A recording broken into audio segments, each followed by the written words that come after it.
So I'm bringing you a first test drive of the SV.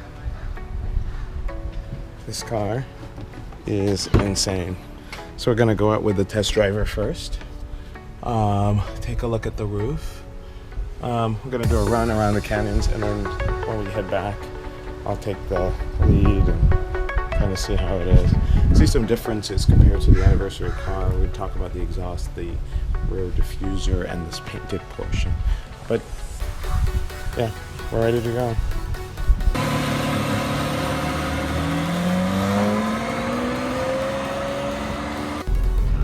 All right.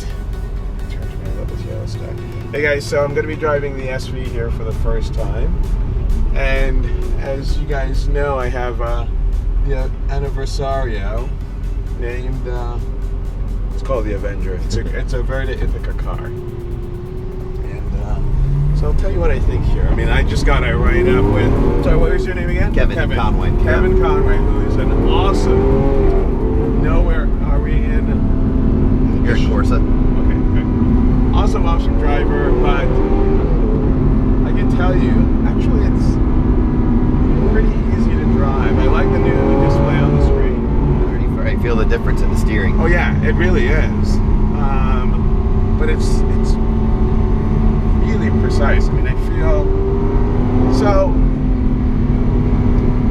need to get a little further here to decide what I'm starting to process.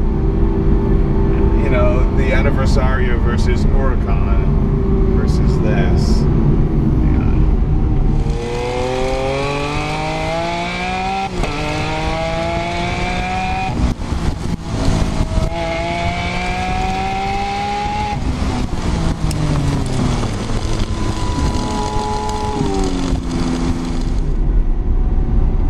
So what do you think about these numbers from the Nürburgring? So was that What's that?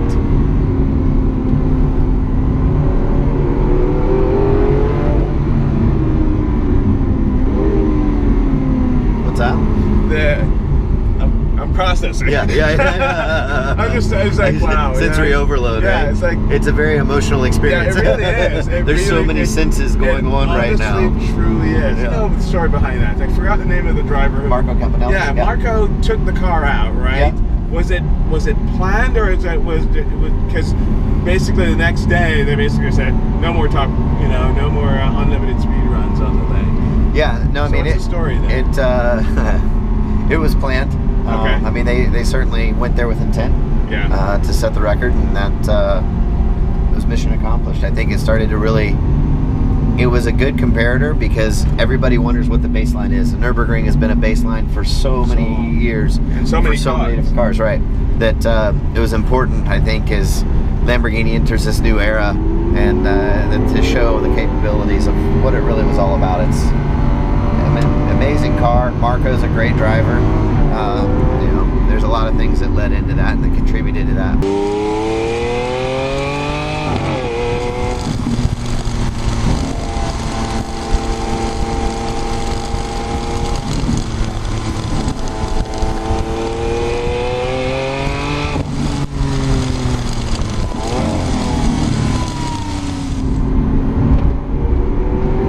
This one tightens.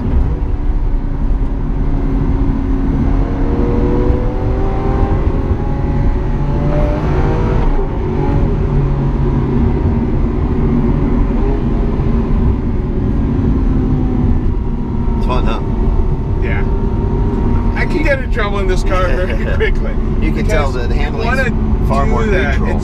You're right. It is so grippy, and it doesn't have the natural understeer of the Aventador that sometimes you can find. This car, the handling is far more neutral. Yeah, and the Magna Realogic dampers really keep the car more flat as it manages the weight transfer both on corner entry, middle corner, and corner exit.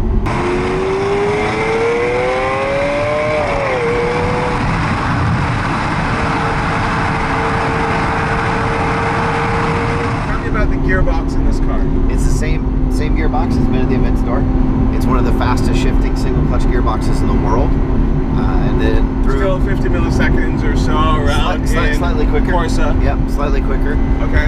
They have changed the mapping of the gearbox and of the engine. That's where you're starting to see a big difference in your shifts. You can feel the difference there in this car. A little bit more aggressive, slightly higher red line. Yeah, because I could hear the engine and I hear a lot more in the cabin. It's a bit noisier.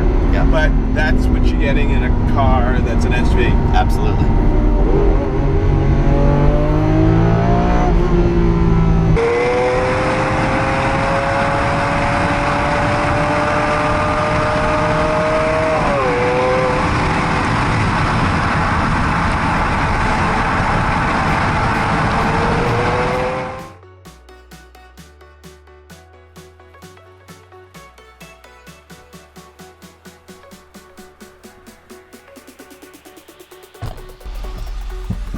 Okay.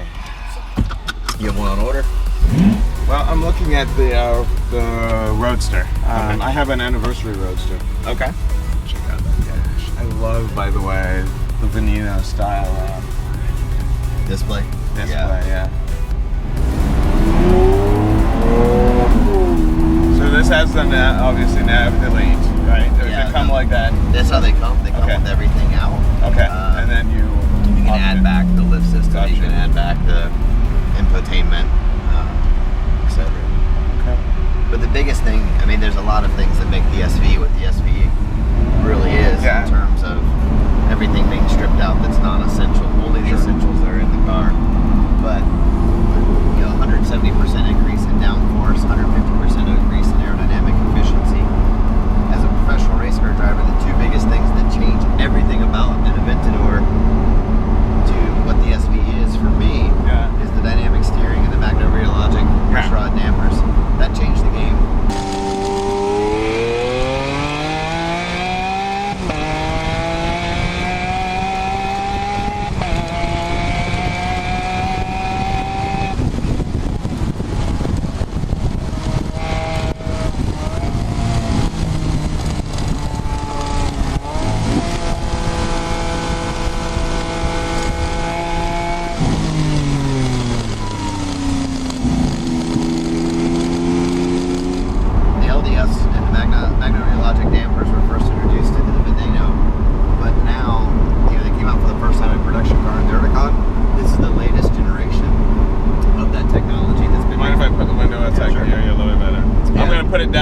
Later, but yeah, that's fine. That's been refined. That's in this car from the LDS. Yeah, the magno-rheologic pushrod dampers. So it's pretty amazing all the way around. We've probably driven a lot of cars that have very positive front ends that will kind of be sensitive to camber changes in the road.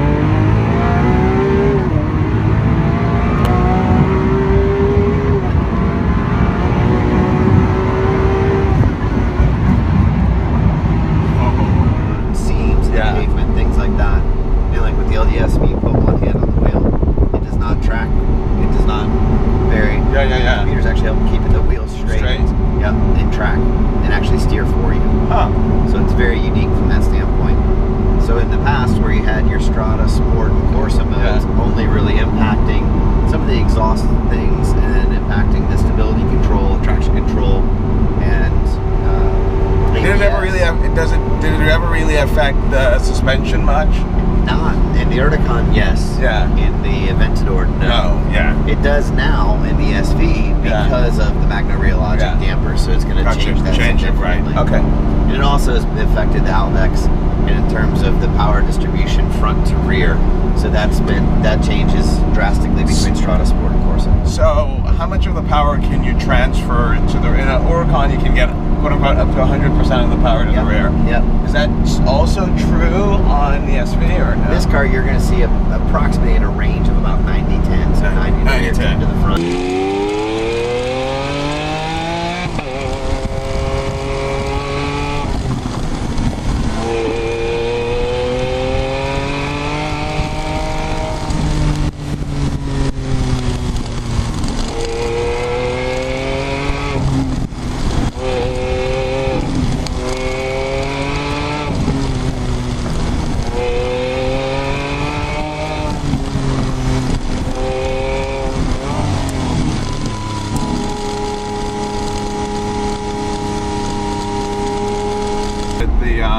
Veneno inspired, you also have a G-force meter in the center there. You do. So you have a 4-axis G meter, as well as there's a Lamborghini app now that's it integrates with several of the cars, but specifically the SV. So that if you take the car to the track, you're able to take a lot of the data from the car, throttle, brake, steering, G-force, and overlay that data with video. Oh, really? Or something like that. Wow, it'll that's integrate actually to give you a cool. lot of that input back as you're taking the car to the track or having more spirited driving sessions. You can see what you've done. And then they have the carbon skin, which is 28% lighter than the Alcantara, significantly lighter than the leather, but even more so than its weight is its unique wear properties, where its wear properties are better than either the Alcantara or the leather, and it's exclusive to Lamborghini. So I don't know if you've been able to check that out yet. Yeah, I've seen the skin. Actually, first time I saw it was, I think, on the Urus.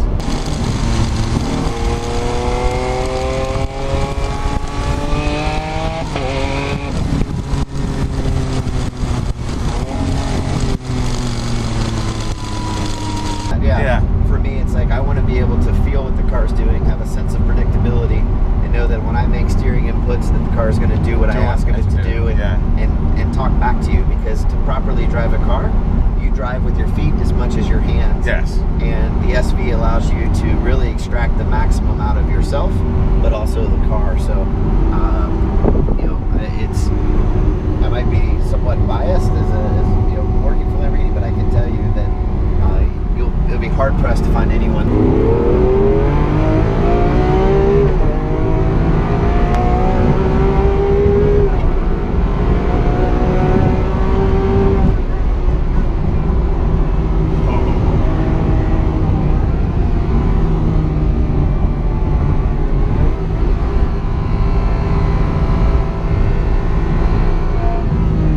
That is planted.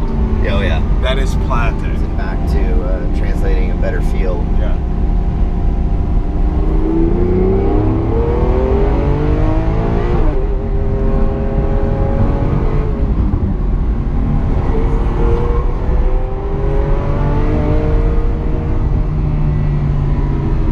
Wow.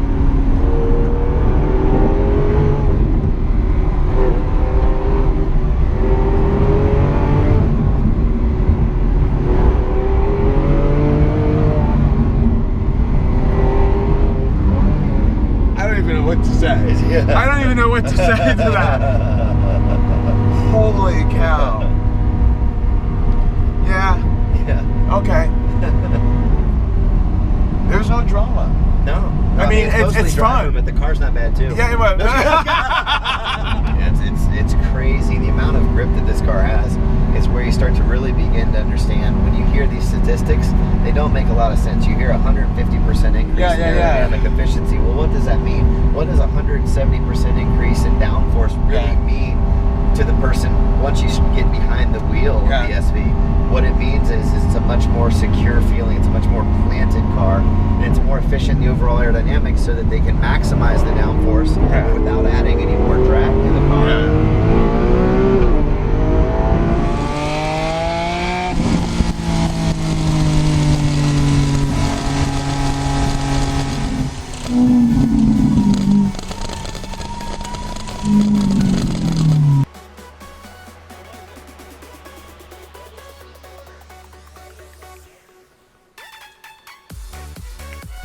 So we're gonna wrap up here at Lamborghini headquarters in Pebble Beach with this test drive that we just did, which really has me speechless. You just saw. I'm gonna post a full video just of Kevin, one of their champion Super Trofeo drivers, and oh my God, that was incredible. As you see, they're actually loading the cars onto the truck to take them back to headquarters. So with that, guys, I'm heading up. Let's go. Ciao.